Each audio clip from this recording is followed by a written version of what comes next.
All right, so we are now live, online and live here. So we have people online and we have people in the room. My name is Glenn Jarvis, and I just wanted to say thank you for showing up.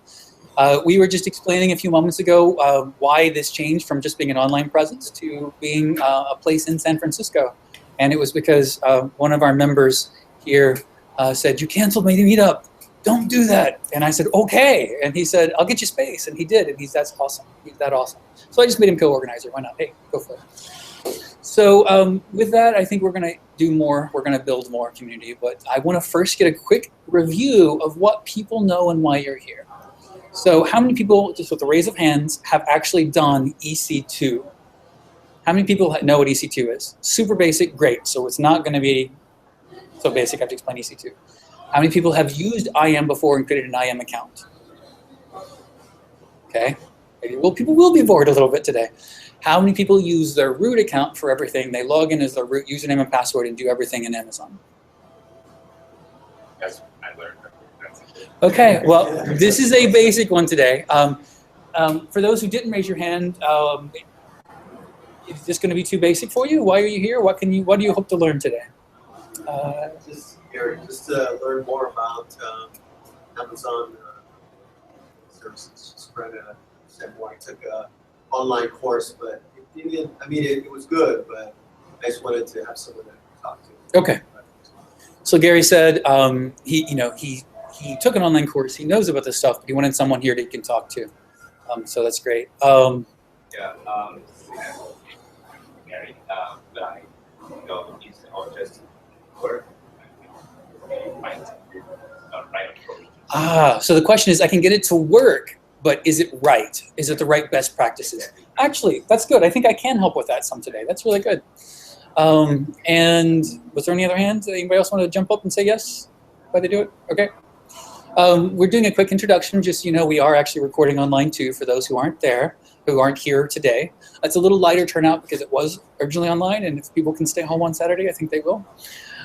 So we were just getting a quick introduction. Have you already created an IAM account yourself? No? Okay, great. And we'll have something to teach you today. So I won't bore you with who I am. I've done a few online videos. Some of you have seen my Ansible videos. I've been doing Python for many years. I've done Ruby the last 2 years. I worked at Berkeley for a while in bioinformatics. I worked for a virtualization company for a while, and I now work for a startup that gives you free estimates for your car. So, that's me. It's not going to be about me. It's going to be about the knowledge. And I'm sure if you have any other questions, we can talk afterwards. Why am I here? Because this stuff's cool, and I like sharing. My goal is to make this not boring, but very much from the ground up. I believe in what's called the part progressive approach. Start from the core concept, learn that skill, and then using that skill, learn another skill. Now using both of those skills, learn a third skill. So you actually have fundamentals you can build on. Instead of just throwing this into an advanced talk, I'd rather start off with people who want to start from the beginning, and then as we grow, we're going to be doing pretty advanced things. Anybody want to give a talk on how to use SSH and IAM together through a PAM module, through some security parts? I would be interested in attending that talk. I'm struggling with that right now. So sometime later when we get there, I could use the help. So that's, we actually need to secure our SSH on our Bastion host with a fob, and it would be nice if it were actually tied to our non-federated Amazon keys. So we'll see if we get there. All right, so we don't have a lot of time, so I'm going to go a little bit more. So AWS services. How many services are there on AWS? 50? I heard 50. What other? I heard 60. Where's my mouse? More than 100. What else do I hear? You got to get closest to the answer without going over. It's like The Price is Right. Last count, and it's changed for me pretty dramatically, so I actually don't know the answer. Last count for me was 56, I think. We'll actually count them today. Maybe we'll have a little prize or something, count them today. Come on in, we're just doing some intros. We just finished that. We are going to start talking about AWS and IAM accounts. We do have an online presence because it started as an online course, so some of this will also be recorded. Just, if you have a question, your voice may be recorded. Okay, so let's go ahead and jump on over, and I'll try to share my screen as soon as I find my mouse. So Everyone has the Wi-Fi passwords. By the way, if you are looking to give the next talk, how about S3? It's a pretty basic concept. S3 buckets are pretty easy to learn and to teach. You want to come, don't know S3, want to learn S3? It's a great way to learn something, is to suddenly be like, oh, wow, I'm going to speak in front of people. I need to learn this. It's a great motivator. And also sponsors. We already said Mark's a sponsor in his company. He'll talk a little afterwards as well.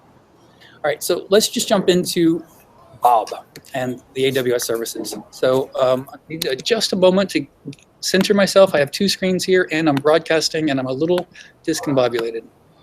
Okay. So, and I can mirror my screen if I want to. How many people have seen this screen? And for online, let me start sharing that screen completely. Sharing. Screen 2. Great. Okay, how many people have seen this screen before?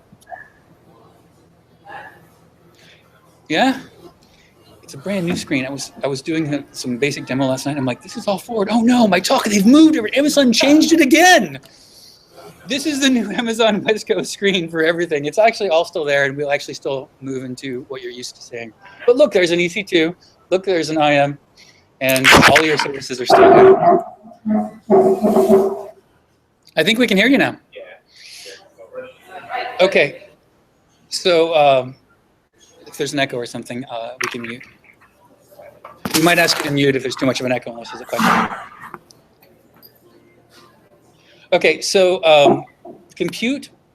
This is how it's organized. Compute, storage, customize, networking, and later we'll get into all the 52 services. Today is going to be about IAM. I used to be very, very confused.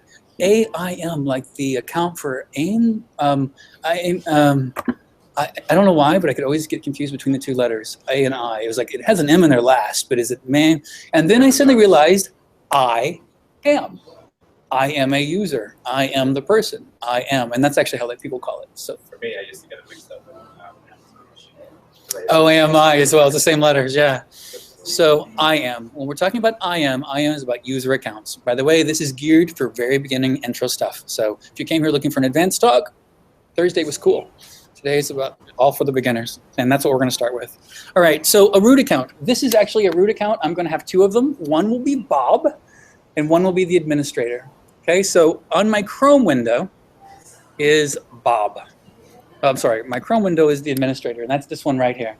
My Firefox window is Bob, but Bob doesn't exist yet. Okay, so if we get confused, we'll just switch between which of those guys. All right, so I'm going to go ahead and go into IAM, and I am going to look at my root account. So if I were to actually look at all the Amazon services, oh no. Yeah, I don't get to the other screen that I had before, but that's okay. If I were to look at all the services, I would see them all listed. And I'm going to go ahead and secure this account. So this account already has been secured in the fact that I don't allow anyone to just log in. We're going to create other users so that we don't have access to this account. So rule number one for best practices, do not use, and by the way, this will be very geared by questions, will help me a lot. It'll keep me from speaking too fast and it'll keep me on point. Don't use your root account for anything, right? You get your credentials secured, maybe put in a multi-factor, but at the same time, make sure it's written down in case it dies because you don't want to use it, and go store it in a safe somewhere. You should be able to create a different accounts. Don't use your root account for anything. Don't use your root account for anything. You know, your root account should be secured. And the way to secure your account is actually to change its password and to change some credentials. Okay, so there are some groups. In IAM, you have groups, users, roles, and policies. And what we're going to start with is we're going to create a new user, Bob. All right, so anybody want to help me? You need to help me keep on task. And so how do I create a new user, Bob? Create new user, and guess what this really complicated username is going to be? Bob. Generate access key for each user, Bob. Do I want to leave that box checked or not?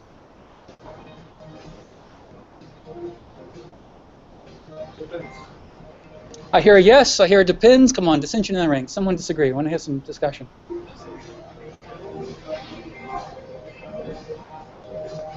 Great, that's actually a best practice as well. Don't generate the keys if they don't need them. If Bob never uses keys, don't give him keys. So we're going to take Bob off and say, nope, you don't get keys. Okay, so Bob has an account, and so we're going to log in as Bob. One thing we have to do, though, is if you're used to logging in for your account, you actually have to have a login link. I'm a little confused because the screen didn't change back to the one I was used to because Amazon's still rolling it out. There's a way of configuring your account, security credentials. Okay, we're going to go on to security credentials because we want to see something. And I have her hold music. Okay. Yeah, I hear hold music. It's very distracting. I think it's someone from online. If I mute it on my end, then I mute them. Yeah. Okay, sorry for the distraction, everyone. It's okay. I'll just live with it. I'm the only one hearing it. It's fine. Okay, so I have created a URL. You basically have a link to say, here's a URL, and I might have to mirror my screens if I'm turning around all the time. So I have created the URL so that it comes up with demo-Glenn Jarvis. I made a demo account just so we have that. So you really have 3 things to answer when you have IAM accounts. You need that link, and you need to distribute to people. The first one is, what's the link? Demo-Glenn Jarvis is the link. It's demo.glennjarvis.aws.amazon, blah, blah, blah. That's actually something you'll see in your account, in your root account, and you'll be able to change it in your root account. So that's actually how you distribute it to your users to log in. That also shows up, populates right here. The username is Bob. And what's the password for Bob? We didn't. So when we first created an account, Bob, we didn't create a password. Why didn't it ask me to create a password for Bob? It's for Bob. Bob's picky. That's funny. It's Bob's account, right? Bob has his own password. We could do that. You don't need to know his password. Then playing devil's advocate, why am I not getting prompted for a password? It's not. Good questions. I like it. This is what I want. More interaction. Great. Bob, we didn't pick it for the same reason we don't automatically generate keys. Not everyone needs to have a login. If Bob only did key things, then Bob would only be using keys. But Bob actually needs to log into the console, then Bob needs a password. So he doesn't have one, he can't log in. So we have to flip back over to where we were. And we are going to go back. And we're going to find Bob in the users group. And we're going to say, Bob, I need you to have a password. And by the way, could anyone else sign into the same link here as I'm creating it? Yes, this is public, this is available. You could sign into Bob's account. I'm playing it loose and fast on this one. How many people online are going to log into Bob and charge me millions of dollars? Let's see.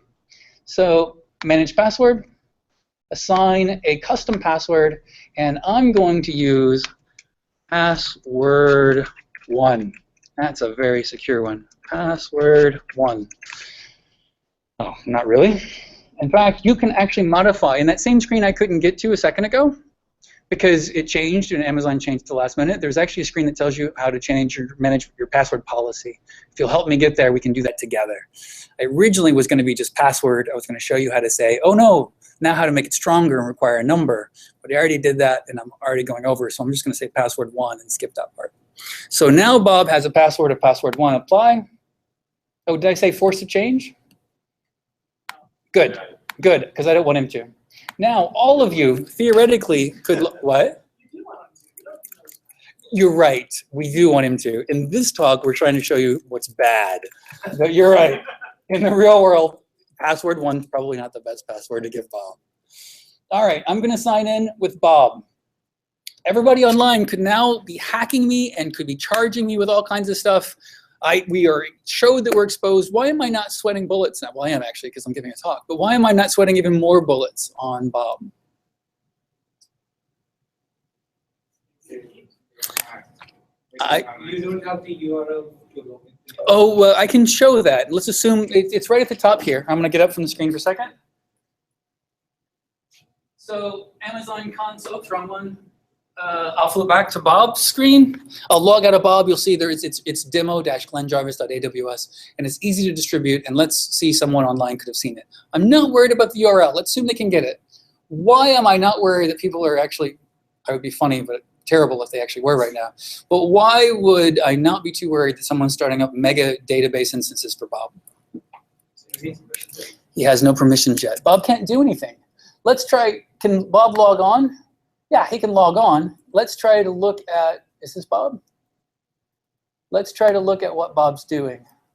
So, oh no, don't do this to me, Amazon. You're changing it again. This is a big major change too. Is this Firefox? This is Bob. Yeah, Bob at demo. So EC2. Okay, good enough. So this screen's still old. This screen's what I'm used to. And probably by the time this video is finished, the screens will all be different and this will go away. So it looks like they're rolling out a big change right now. So I'm not able to authorize running instances. I'm not able to describe dedicated hosts. I'm not able to describe volumes. Bob can't do anything. He can't start an instance. So I'm about to give Bob some powers. But before I do, I'm going to go change his password because I want to make sure I don't really make a mistake.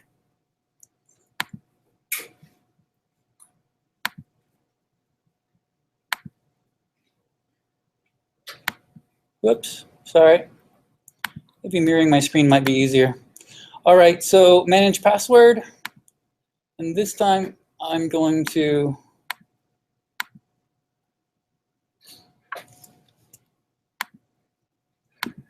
remember Bob's password myself.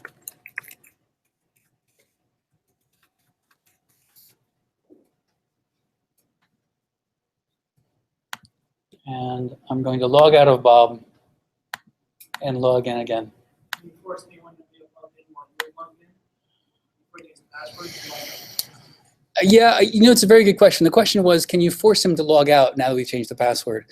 I don't think that's true, but he can't do anything. Some funny things start happening, and Once you get it. questions, they're still logged in. Good. I don't think so. I think all of those, very good. I like what you're thinking. All of those access keys, I think, I don't know why, but I just know that behind the scenes, it doesn't work. Amazon fixes that somehow, and you have to kind of log out and back in because it's funny at that point. So I don't think it forces you out of the session, but I don't think you can do anything with the old session. All right, so signing in, Bob. Okay. But so far, this has been pretty simple. Super, super simple. We've created a new user. You know, we started off, you have a big root account. Don't use the root account, create a Bob account or another account. You can change passwords. There's a password policy that you could actually say not password 1 is bad. That's configurable. So you have an account, you have a user, but how do we set permissions? And those are done through something called policies. Already know policies? Oh, no hands for policies. 2, are those like, eh? Okay, I like it because policies are kind of confusing sometimes. But what policies are conceptually, I think, at least you guys have a general concept of policies, I'm hoping. Okay, let's go look at some policies. So Bob has, there's a policy here, and there's a administrator access. This basically says Amazon is the exact same thing you get as a root account. So there's administrative access, basically all resources for all things. Whoever has this policy can do whatever they want. So don't use a root account. If you really have to have this level, which sometimes you don't, if you really have to have this level, create a different account and give this policy to that user. Okay, so for a second, Bob is going to get this. So I'm going to go ahead and actually it's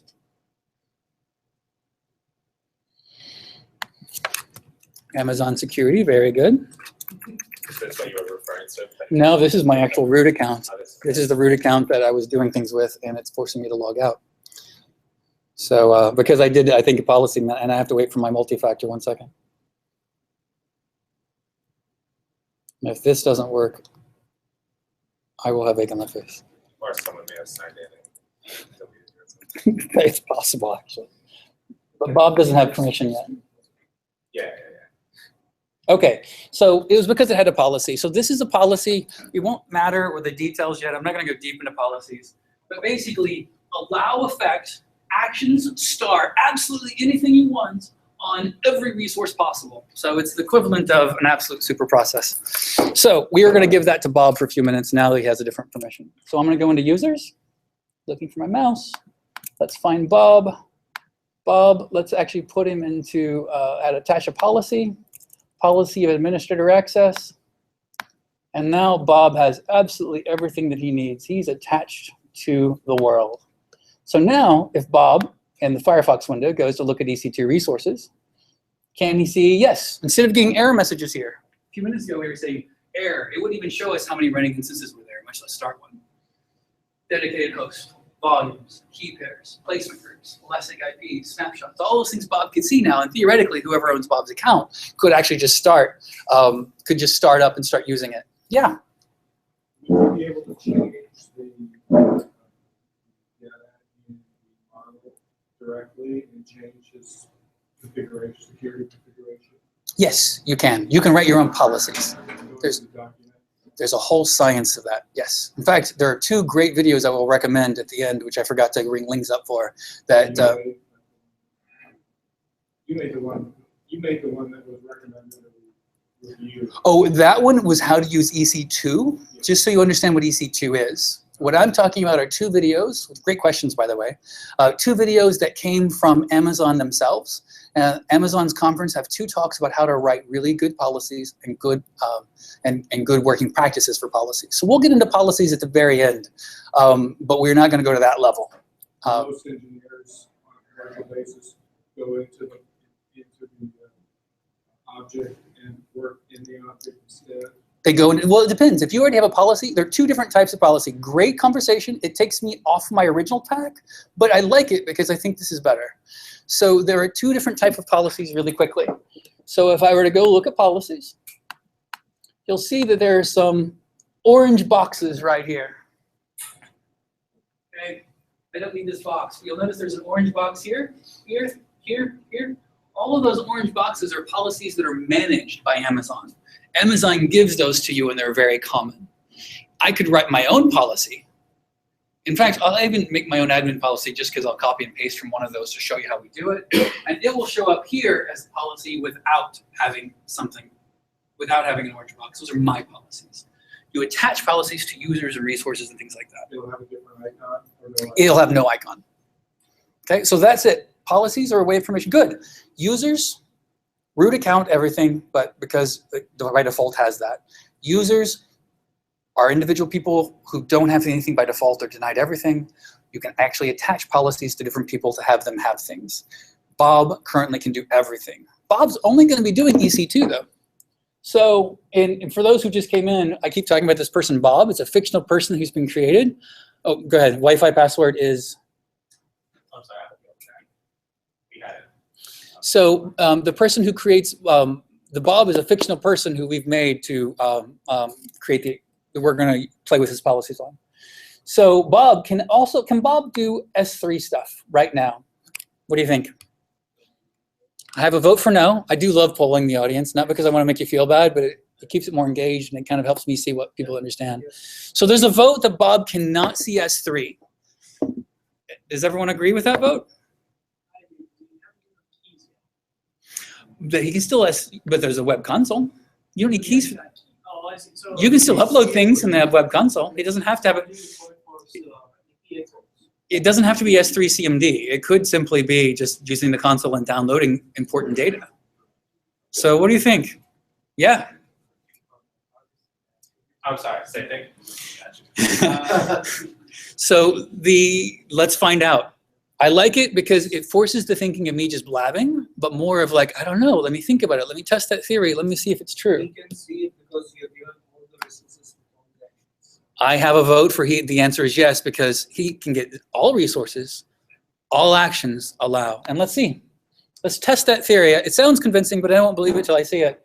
And sure enough, I can start creating buckets as Bob. Bob was hired to never be doing S3 ever. Bob, it was in his contract. You're not allowed to do S3. They told me that from the NSA. I don't know. So Bob has to have those taken away. What would we do for Bob to make sure that he has only the right access? So let's go back into the policy manager. We'll actually go into the users. And quickly, let's take everything away from Bob. There's a security breach. He's not supposed to have that. This box is annoying. I can't see it. You may have to refresh. That happened to me earlier also.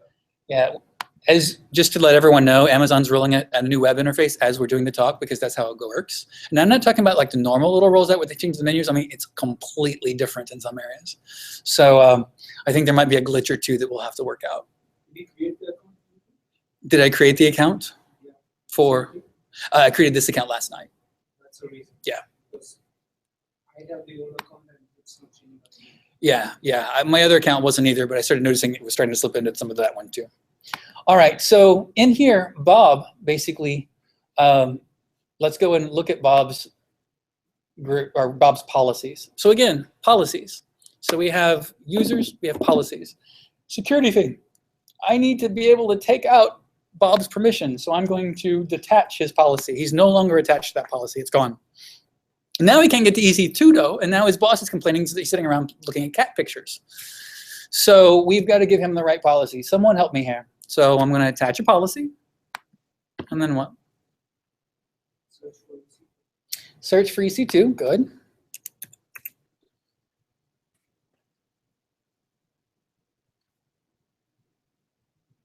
Or scroll down. Oh yeah, it is EC2, I didn't see it, refresh. And you see Amazon EC2 full access.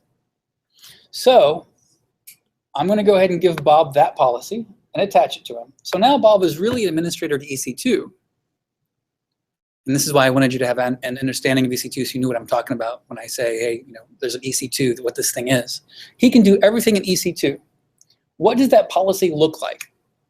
What's the effect? We saw three things. There's several things there. We saw an effect, we saw resources, and we saw,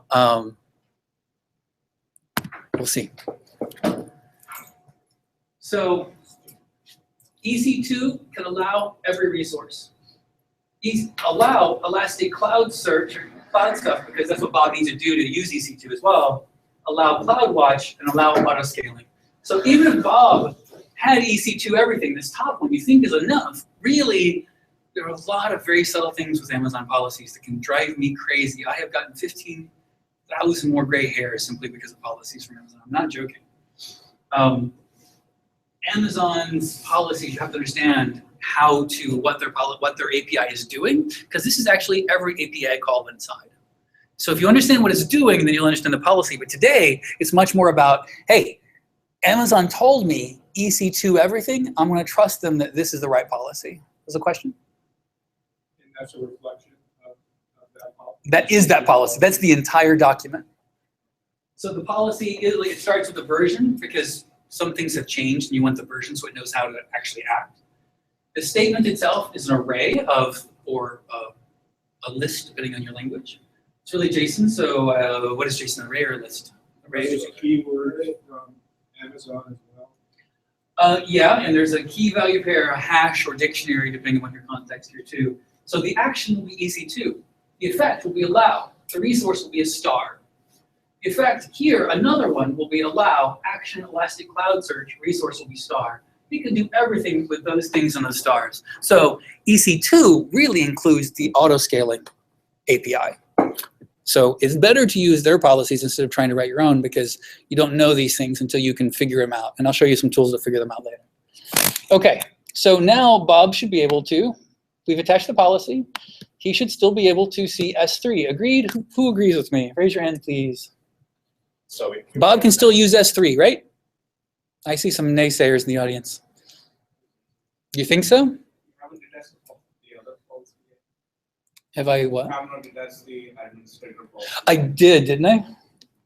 I did, yeah, I detached, that's okay. So I did attach that one. It was hard to sell. I'm turning around a lot, so because I wanted to actually have two screens here and I'm regretting that decision.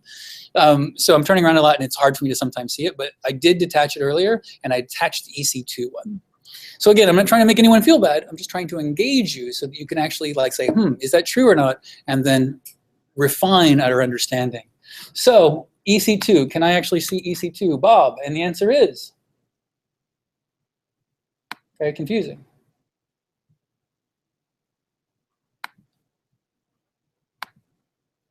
You're right. Who said that? I said I attached it, but it's full X. It's EC2 full access. It's EC2 full access, but not. Something that prevented him from doing it. You have to be proactive to prevent it. By default, your users can't get to anything. You have to actually set a policy. So is this actually Bob? Yeah, this is Bob. Create a bucket. Bucket name, Fred. Fred.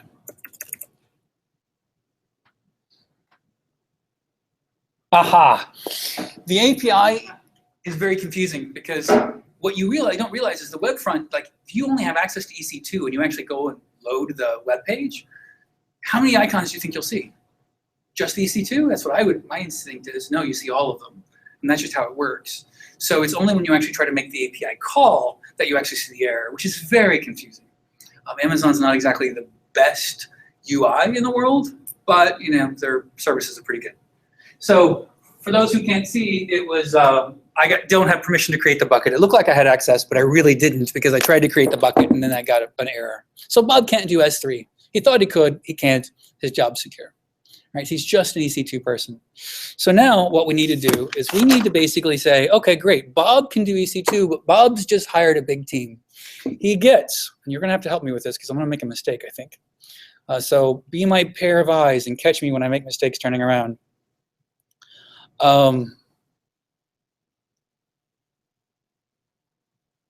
Bill, Brooke, and Betty just got hired. So we're going to have to, we added a Bob. Now we're going to have to add a Bill. And we're going to have a Betty. And then we're going to have to add a Brooke.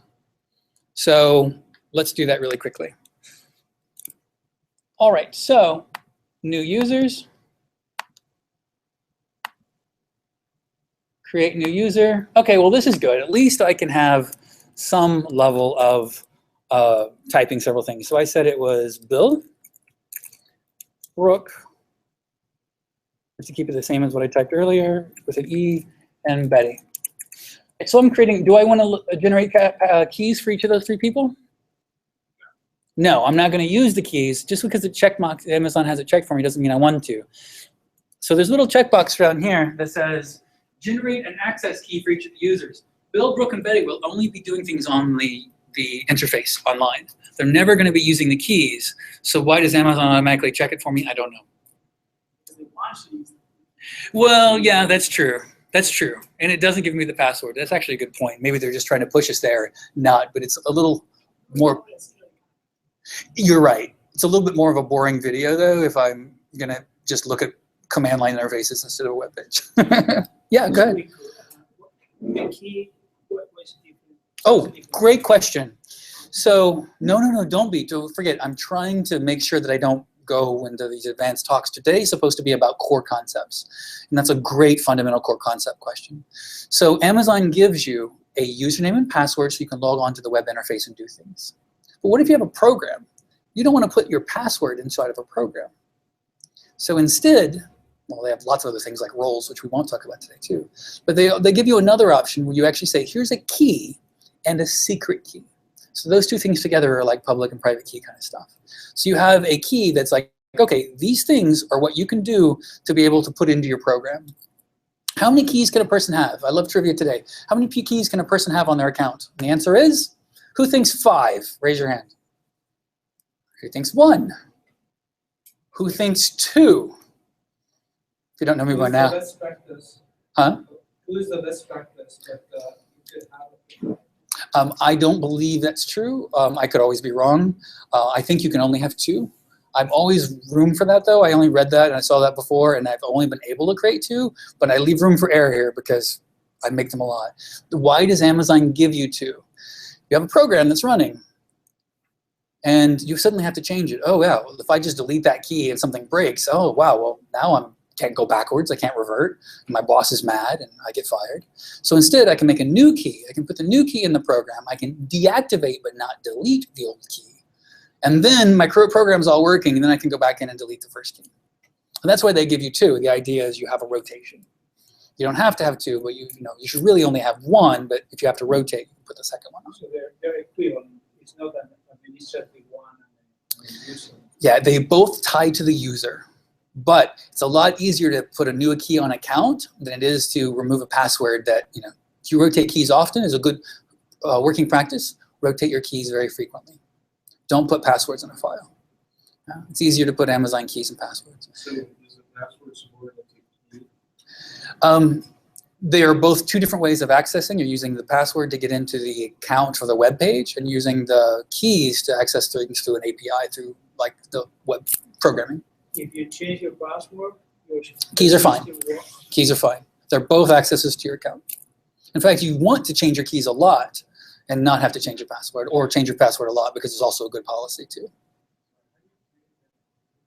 How do I create a user? These are Amazon IAM accounts.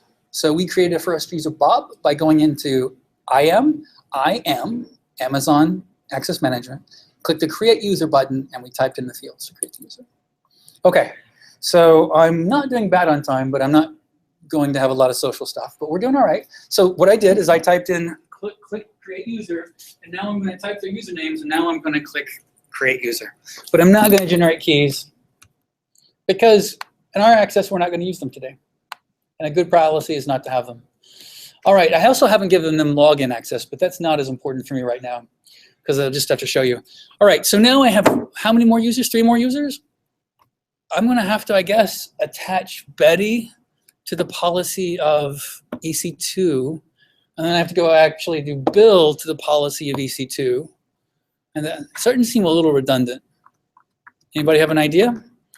How can we, like, groups? So let's basically put them all together. Instead of having this as each individually, let's make a group. So we're going to make a group, and the actual group name for these guys is the EC2 Blue Group. Don't ask me why, I don't know. Because they didn't get hired in the red group. Okay? So I've made a new group name. So far, that's really nothing but just a concept of a group. Okay? And so now I have a group. I can attach the policy to the group. Now, I could attach the policy directly to the user. I did that already. Bob has that. But I could attach the policy to the group. Okay, so what policy are we supposed to tie to the group? EC2 full access, I think. Amazon EC2 full access. Here we go. Okay, great. And now I'm creating the group. If I look at that group, what policies are already attached? EC2 full users already attached. If I wanted to detach it, change it, make my own custom policies, I can. So I have a new group. All I have to do is add people to the group. So who do I have to add to the group? Bill, Betty, and Brooke. Bill, Betty, and Brooke. Thank you. Bill, Brooke, Betty. What about Bob? If I forgot Bob and put him in the group, he would still work because he already has that permission. But really, I want to kind of get away from having to add it directly to Bob. So I'm going to go ahead and put Bob in the group too. He's going to get the same permission twice for a few minutes. Does that make sense? He's getting it twice? Okay. All right, so Bill, Betty, Bob, and Brooke, we're adding the users. And now, so they're now all in the group. And so that means that each one of them should be able to have access.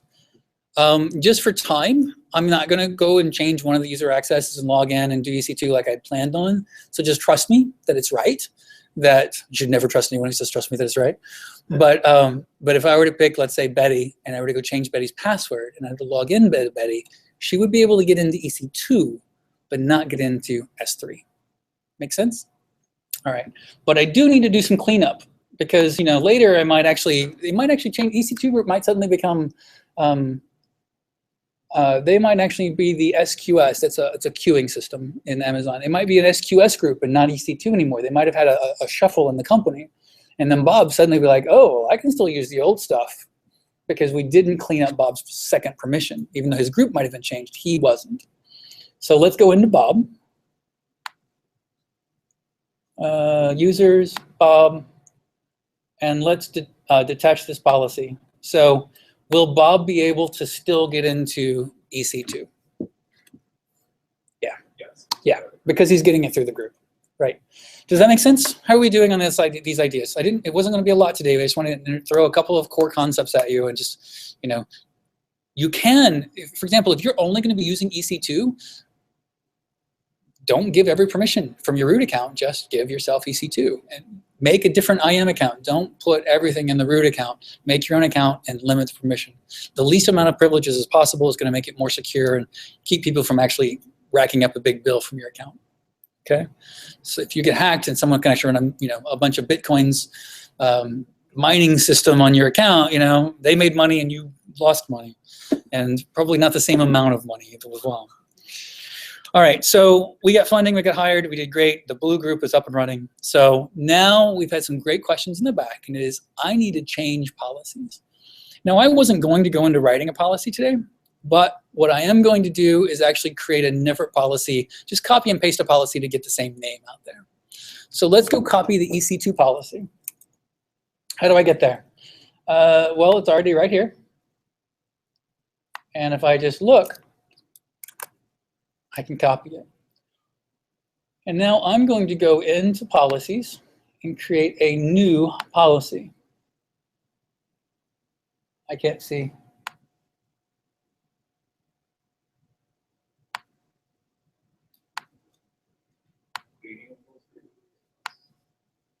What was the question?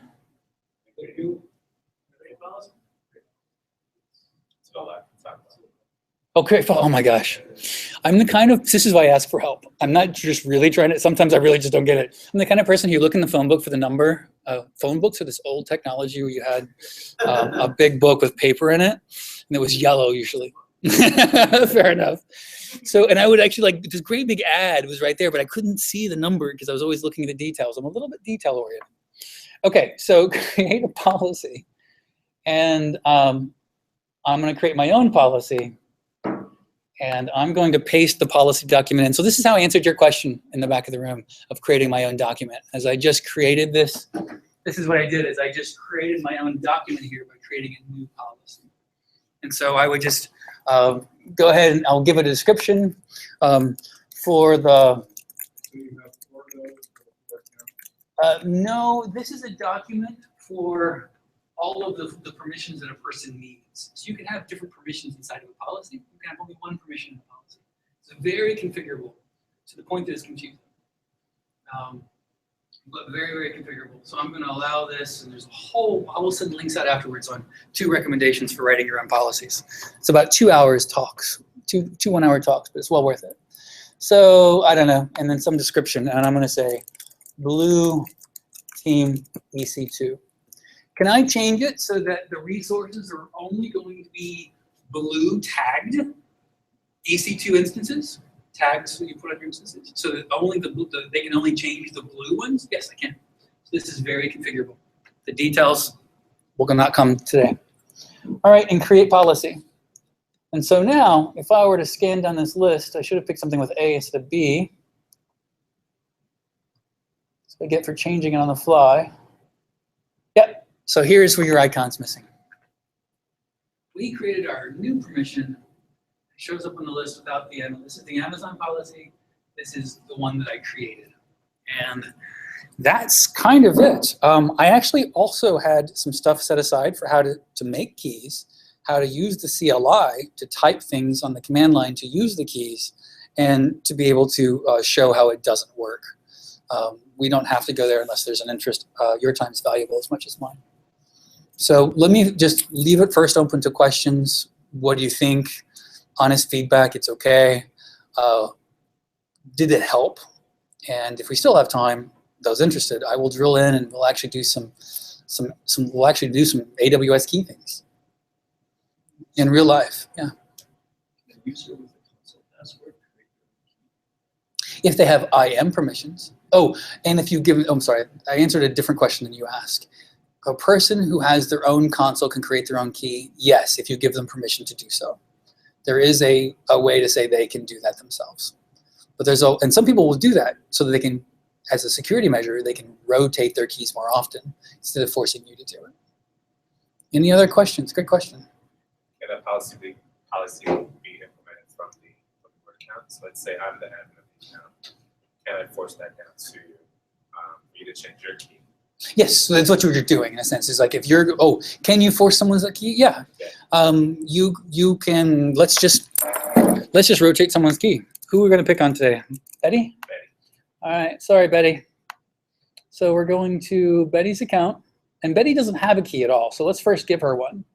So we saw how to get keys by default, but let's go ahead and create one. So create access keys. Betty has EC2 privileges. I'm going to remove Betty from the group just for security reasons of my own. This is actually my account, and I don't want to have a great big mining Okay, great. So Betty is no longer, she's been moved to a different group, and I don't have to worry about bit mining. Okay, so back to Betty. Security credentials. So now I'm going to create an access key. And so my access key has now been created, but Amazon, if you trust them, isn't going to keep it. You have to trust them, which is an interesting question we had earlier, a really technical, fun conversation before we started today. Amazon's going to say, look, just like a person who's really good, worth their salt, if you get the root joke, isn't going to keep a password in plain text so you can give it back to them. You're going to encrypt it, and you're going to keep the encryption. You give me a password, I will encrypt it again and compare the two encryptions. Okay, fine. You were I don't know what your password was, but I know it's great. Amazon says they're not going to keep your keys, your secret keys. So you have a chance now. If you don't keep this, it's gone forever. So if we display them like that, now I see what the keys are. If I don't keep them, they're gone, and I'll have to just delete and recreate them. Does that make sense? All right. Or I could click this download button, and it puts it to me in a CSV file, which is almost exactly the same data. So it's just access key and secret access key for Betty. Okay, so now Betty has an account. All right. And she has keys. There is a report that I can go run. I might have a hard time with the interface. You might have to help me. I missed big blue buttons earlier. There's a report that I can go see how often people are downloading, or how often people have rotated keys, how often people are actually changing their password. And it's in, made myself some notes.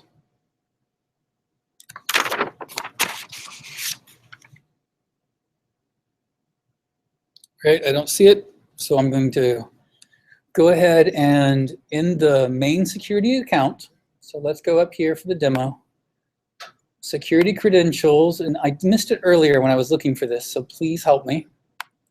I'm looking for credential report. I don't know why I couldn't see it earlier, mostly because I was just blind to it. Now, if I download this report, I will actually see how often someone has how often someone has changed their password. So it looks like, and I'll drag this over, it looks like the root account does not have a password enabled because they're trying to keep things from this report that could be insecure. That's a little weak, not there. But Betty she created the user on this day, and the password was last used on this day. Betty's not logged in. I'm going to delete her password. When she needs access, she'll come ask me, and then we'll get her access and make sure she's good. But let's not leave that password out there. She's never logged in. Worse, she's never used, the access key was last rotated in this day, but when was it last used? Also, to show the point of how many access keys, look, access key 1, access key 2. So they really insert. They try to keep it to just, yeah, that's cool. So, the access key was not used, so I'm going to delete that access key because I don't want it to be laying around anywhere. And I'm going to force Betty not to use password 1, and I'm going to change my policy, my password policy, to be more requirements than just a letter 1. Okay. So for the policies over here, I'm sorry, account settings, require 1 uppercase letter, require at least 1 non-alphanumeric character. And then if I apply that policy, now I at least know that people aren't doing password 1 anymore. Okay. But more importantly, we learned that we need to rotate, and the question that came up was that we need to rotate Betty's keys. So let's go do that now. Can we rotate Betty's keys without ourselves, without having her do it? Can we force it again? Yeah, and that's pretty simple. Let's come back over to Betty. Here's her keys. Now, if I'm being nice, I'll just make the old one inactive, or if I'm being safe, because I can just make it active again. So inactivate. Now, whatever scripts Betty's running that's doing the TPS report that's supposed to come out at the end of the month, that particular report may be broken now, right? So if suddenly I realize, and trust me, I have done this, where it's like, okay, I think that is not supposed to be rotated. I think it's not broken. Let me just deactivate it. Oh, you have a problem with on that? Okay.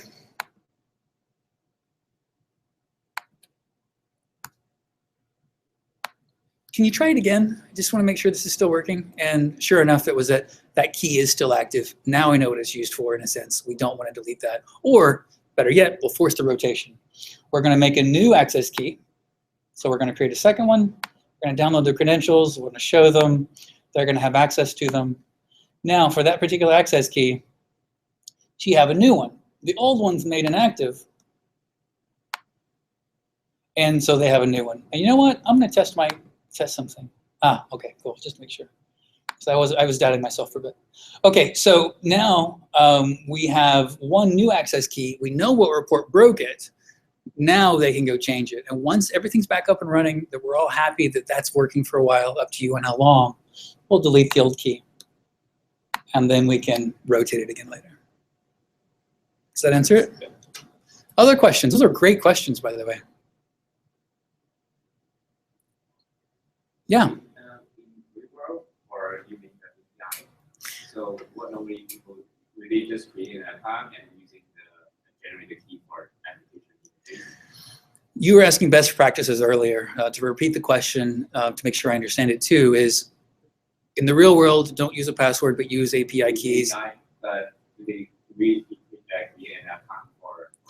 You want to definitely always have everything with accounts. Don't do it on the root main password. You can generate keys with your root main password. Don't. Yeah. So do we actually create an account for a particular information? Oh, I see. It's not a person. It's the PTS or the TPS report. Do I create an account for that? Yeah. Maybe for example, we generate the report from another application or service, connect to. You're so asking a role question, even though I'm trying to not talk about roles, and I was like about to answer and just kind of sidestep roles. I'm back down to roles again. There is something called roles. Roles means that you don't have to actually generate keys. You're going to create policies that say, I'm going to assume a role, and then Amazon behind the scenes are going to create keys for an hour, change them around, and do it again. It's going to like do this thing where you don't have to keep your keys on the system anywhere. And actually a good working practice is to use roles. I'm not prepared to demo a role today, sadly. But so you can, let me answer what I can. One, can you create an account just for that process? I don't know what Amazon recommends for the best practices for that. I know my company does. So we created something for the TPS report. We would actually call it the TPS report. I don't know what actual best practice is, but I think it's okay. If there's any disagreement, please speak up because I could be wrong here. For example, we running we just use SQS. Right. For example, this is called root user. So we still create a root user. Well, generate every account, you'll need to have a key, and a key has to have an account, if that answers your question. So the account doesn't have to be a real person, because maybe you want to keep it just to SQS and to that particular scope of that script. And creating an account just called TPS SQS may be acceptable. That's what I would do. Again, I'm a little hesitant about the actual proper Amazon answer, but I think it's still right. But I would create a SQS TPS report. I would actually make sure that it was in a policy that made sense. And I would put it into either a group or attach permissions where it makes sense. So I'd try to be as organized as possible. But yeah, I would do an account, because then Sally doesn't have, doesn't have just this. If we just use Sally and put that on her account, that whoever gets that key is going to have other things that Sally has too. It's better to keep it tight as possible. Did that answer the question? Any other questions? And by the way, roles are really cool. You'll see there's something over here called roles. And you would create a new role, and what it would do is you would create policies to assume that role. And I will send 2 videos at the end to show you how that works. We're at our time. My computer speaks to me all the time, or I hear voices, I'm not sure. We're not going to get kicked out anytime soon, I don't think. So we're here still if you have questions, but I won't be offended if you have to leave either. Okay? You can just get up. It's okay. I won't cry. Go ahead. So when you create a new account, without giving them create account permission or create access key permission, I guess, can they create their own access keys? No. You create a new, it depends on your policy. Yeah, go ahead. I think you're about to correct me on that. I think you're right. You have to create a policy that would allow you to do that. Yes, I agree with that answer. If you haven't given that policy, even for password, you have to create a policy that will allow you to change the password. And so that is how you would do it. Yes. So for everything you have a policy, they have made it such granular that it is a nightmare to create policies. It is actually quite hard. And I'm working on an open source project so that such things can be done easily. Can I give you some tips that I think are working for me on how to create policies? Some of this is unproven, but there is another Amazon product called CloudTrail. All it is, it's a very simple product. It's much simpler than what we talked about today. All it is something you go to a web page and you actually click a few buttons and it turns something on. Every API request is then saved into an S3 bucket. It's like a cloud storage in the cloud. We haven't actually talked about in this group S3 yet, but it's a bucket to store data. So it lets you take stuff from an API call and save it as a JSON into a file. And then when you're trying to create a new policy that just isn't working and saying denied and you don't know why, what other API calls do they actually deny? You can actually see, and then you can actually kind of figure out like, oh, Amazon's actually doing that on this particular interface. I didn't realize that. Kind of like with EC2, we were actually doing things like auto-scaling. You needed that for EC2, even though you wouldn't think so. That's what I think is working. I'm still testing that theory myself because I have a hard time with policies too. Gone through that and I know that. But the only thing is that when you are learning new things, Yeah. Learning another CloudTrail and Yeah. you have to parse it, it is much more cumbersome. I agree. The interface is just code. I mean, I kind of write code pretty. I mean, for me, I would just grep it and I would look at.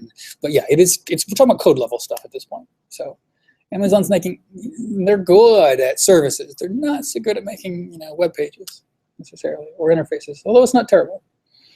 Did I answer your question? Yes. Okay. What was the question? Remind me. That question was, can a new user create once a user has Oh, yeah, created okay, an interface yeah. access? Yeah, you answered the question very well. I would say no by default because I didn't set a policy, but can one do that? Yes, of course. Don't forget there's an IAM policy too. You can actually, like resources, also IAM. So you can actually say, Bob can actually give this permission to people in his team. He can give this permission away, and you list out the permission really long.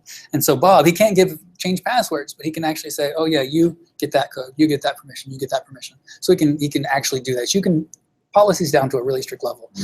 I avoided policies today because I'm trying to keep it simple, and I have to tell you, policies, clicking buttons and with little icons from Amazon on it are pretty easy. Writing your own and getting to this level can be very complicated. Not because it's actually hard technology, just because you don't know what the API is doing underneath. And I have 2 videos that I'm going to send out, which are I found last night that I watched last night. I couldn't go to bed. I should have, but I was just so interested. But I found them answered all these questions really, really well. And they had a lot of best practices on policies in there too. In fact, one of the talks is called best policies or best practices. Any other questions? All right. No, you can leave. I won't feel offended. By the way, we're at least 10, right? 1, 2, 3, 4, 5, 6. Oh yeah, I'm super happy. That was my goal. All right, I'm going to now create something for, I'm now going to do some keys and AWS stuff for you, okay? All right, let me think about this though, because we are online as well. Describe instances. Are you generating your own? Or Yeah, I'm going to generate and paste the keys in.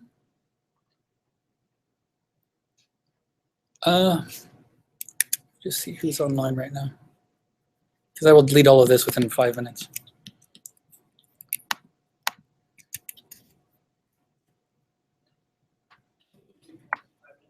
Yeah, what can I lose in 5 minutes? Fair enough. Famous last words. Why did I say EC2? Okay, so let's go ahead and create a key for. Well, we did. We already created keys for Betty, right? All right. You know what? This is okay. This will be fine. So here's the regular key, and here's the secret access key. So this is there's a pair. They're a pair, yes. There's a public one and a private one. Yeah, sort of. Yes. I treat this like the public one. It doesn't say public in here. Oh, but that's It doesn't, but it is. But this one says secret, which is like private. That's really a concept more than actual truth, because I don't know. But conceptually, here's the one that you can give people. It's in your scripts. It's fine. This one should be, a little bit more hidden and use roles anyhow and avoid this anyhow. All right, so I'm going to take these two things. I thought both were required for your CLI. They're both required, yes. But do you have to put them in the script, or can you put them in an environment variable? Or I'm just trying to That's use roles instead. That's a whole other. Yeah, exactly. All right, and of course I use Betty. So let me go ahead and just see how bad things are. Users, Betty, groups. Oh, good. I actually took Betty out of the group already, so that's not so bad. All right, so the key and secret access key. All right, here's my terminal. I'm using tmux, I think. So let me try to, that's going to be a VI session. Coloring is not the best, but I like this terminal for a lot of my settings. Is that readable? Yeah, I think just increase the font maybe a little more. Okay. And you can tell I didn't reset this. I reset everything else before this talk, but I didn't reset this one. So this has a potential of going sideways. All right, AWS configure. I'm configuring the default for this account. So I'm telling this, what am I doing right now? I just realized there are lots of ways to write programs. There's lots of APIs. We use lots of libraries for it. This is a command line tool that you can install. I think brew install. If you're using the brew tool, for example, this brew install AWS dash CLI. Yes, thank you. Apparently that's what people are doing. Cool. And there are lots of other options too. So however you get here, it's the AWS command line interface CLI. Okay. So I'm configuring it for this particular user for my local account on my computer. So I need to type in an AWS access key. And so I'm Betty right now. I've configured my computer for Betty. Whoops, I made a mistake. So let me just start again. I think I copied in a carriage return maybe as well. Okay. So, and now let me copy the secret access key. The region, I'm going to leave it as US. Ooh. I haven't restricted any policies by region, so that's okay. If I had, that would have been tough. Default region, leaving that alone. Okay, I should have theoretically configured that AWS console so that that access key and the secret key are in my computer somewhere. Does that make sense? Okay, so now if I just do AWS, and let me just actually, no, I can't go further up. AWS, EC2, describe instances. I'm taking bets. What do you think? Okay, what this will do. Yeah, I don't actually know. Do I make a typo? I do know. Well, do you expect this is the final work to the final answer? Do you think this will be totally right? Do you have the policies for it? No. Yeah, so I should get a policy error. There might be another error along the way if I made a mistake, but it should basically not have permission. So I get nothing for describing the instances. All right? Yeah. So let's quickly, oh yeah, not Fred. Log in. So let's quickly go ahead and go back. By the way, in my demo, I created an admin user so that I wasn't using the root account for this entire demo, but because I had a hard time, I actually skipped that part. So I do have you, it was admin-Sally, and I gave her all permissions, but this is still my root account. You really should have been using the admin the whole time. I was just short of time and I skipped a step or two.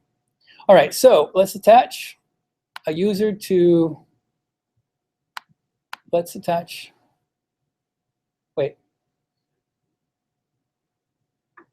That seems wrong. What did I just do? Oh no, I added them to a group. Yeah, another policy. Okay.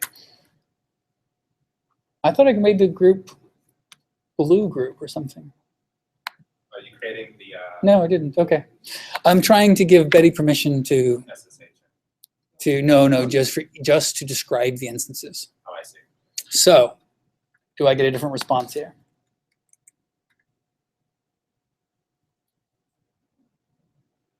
Well, do you have any instances running? Oh, no, I don't. Thank you. That's why, yeah. And that's exactly right. So there we go. So that's how you would do the key. Now, normally for these demos, I keep a little bit in the background. I keep a little turkey in the oven like Julia Child and have a demo, but this one I don't. So I'm just going to brush over this one and say that's how it works, and it generally is true. And you're right, I don't have an instance running. So that's, well, let's make sure, since we're online, we don't have an instance running. Go ahead. So any size of the key, how the size determines how safe these keys are. Yeah, that's a good question. What is the Amazon default size? I can count the length of this at key if that helps, but I don't think that's really going to help you, right? This key is generated by AWS. So Yeah. you have control of what the SHA or the ASC 256 or the Right. But they're kind of asking, what does Amazon do? And the answer is, I don't know. Okay. So no one has made me a Bitcoiner just yet, so that's good. I'm going to go ahead and just quickly go back in while we're here. I'm going to take this group that I made that has the only permission that I've done today, and I'm going to delete this group. All right. Now, remove all the people for this group from all the accounts. Yep, great. Okay, groups are gone. No one has permission to do anything. And frankly, sorry guys, we've had a downturn today.